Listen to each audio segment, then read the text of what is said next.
আসসালামু আলাইকুম। আমি সুমাইয়া শম্পা। আজকে আমি আপনাদের সাথে শেয়ার করব আলু দিয়ে দেশি মুরগির লাল ঝোল। আমি কিভাবে আজকের রান্নাটা করব সম্পূর্ণ ভিডিওটি দেখতে থাকুন। চলুন শুরু করা যাক। তার জন্য আমি একটা 1.5 কেজি ওজনের দেশি মুরগি কেটে খুব ভালোভাবে পরিষ্কার করে ধুয়ে নিয়েছি। অবশ্যই একটু বড় বড় পিস করে আমি মুরগিটা কেটে নিয়েছি। আর সাথে কিছু আলুও কেটে নিয়েছি। অফ ক্যামেরাতে আমি আলুগুলা ভেজে রেখে দেব। এখানে আমি চুলায় কড়াই বসিয়ে দিয়েছি। কড়াই পরিমাণ মতো সরিষার তেল দিয়েছি।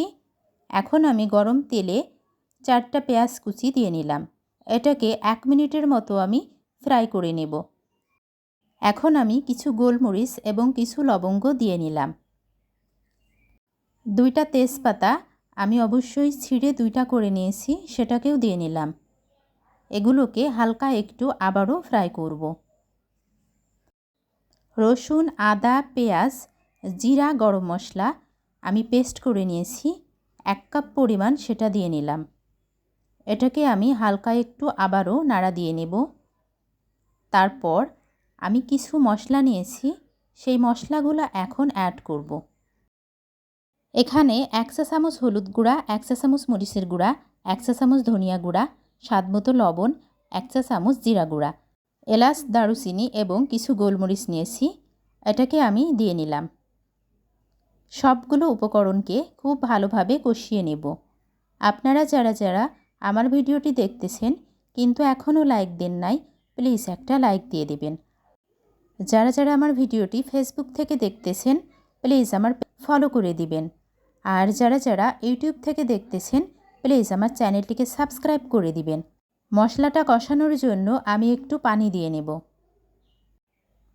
মশলাটাকে আমি খুব ভালোভাবে কষিয়ে নেব। দেশি মুরগি রান্না করলে আমি কিন্তু অবশ্যই আলু দিয়ে রান্না করি, কারণ দেশি মুরগির সাথে আলুটা আমার খুব ভালো লাগে খেতে। মশলাটাকে আমি কষিয়ে নিলাম। এখন কেটে রাখা মাংসগুলোকে আমি মশলার মধ্যে দিয়ে নেব।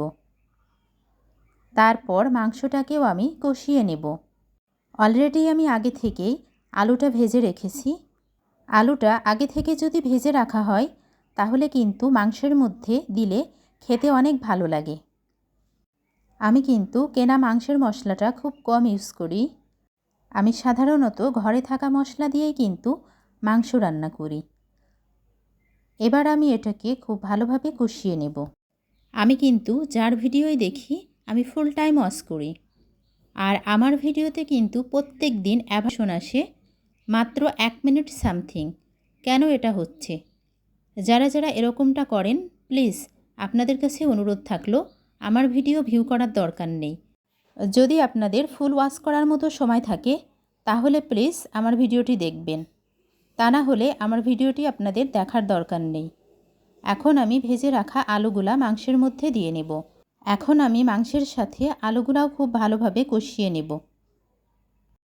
আসলে কি একটা ভিডিও এডিট করতে কম কষ্ট হয়, আর ভিউয়ের সময় দেখা যায় মাত্র 1 মিনিট সামথিং, মানে অ্যাভারেজ ডিউরেশন যেটা। কেমন লাগে তাহলে বলুন। কিছুদিন থেকে কিন্তু আমি ভিডিও থেকে কোনো টাইম পাচ্ছি না। আমি কয়দিন থেকে কিন্তু খুব বেশি কষ্ট পাচ্ছি এটা নিয়ে। আমার একটা ভিডিওর 403 ভিউ, আর সেখানে মাত্র আমার ওয়াচ টাইম এসেছে 7 ঘন্টা। কয়দিন থেকে এই বিষয়টা নিয়ে কিন্তু আমি খুব আপসেট হয়ে আছি। মাংস এবং আলু কষানো হয়ে গিয়েছে। এখন আমি সিদ্ধ হওয়া পরিমাণ পানি দিয়ে নিলাম। আমি যে অতিরিক্ত ঝোল রাখবো এটাও কিন্তু না। আলু এবং মাংসটা যখন ফুটে আসবে তখন আমি একটা ঢাকনা দিয়ে ঢেকে দেব। ঢাকনা দিয়ে ঢেকে দিয়ে অবশ্যই মাঝে মাঝে একটু নাড়া দিতে হবে। আর আমরা যদি পারি একজন আরেকজনকে সাপোর্ট করব, কিন্তু এটাতে কোনো চিটিং করব না।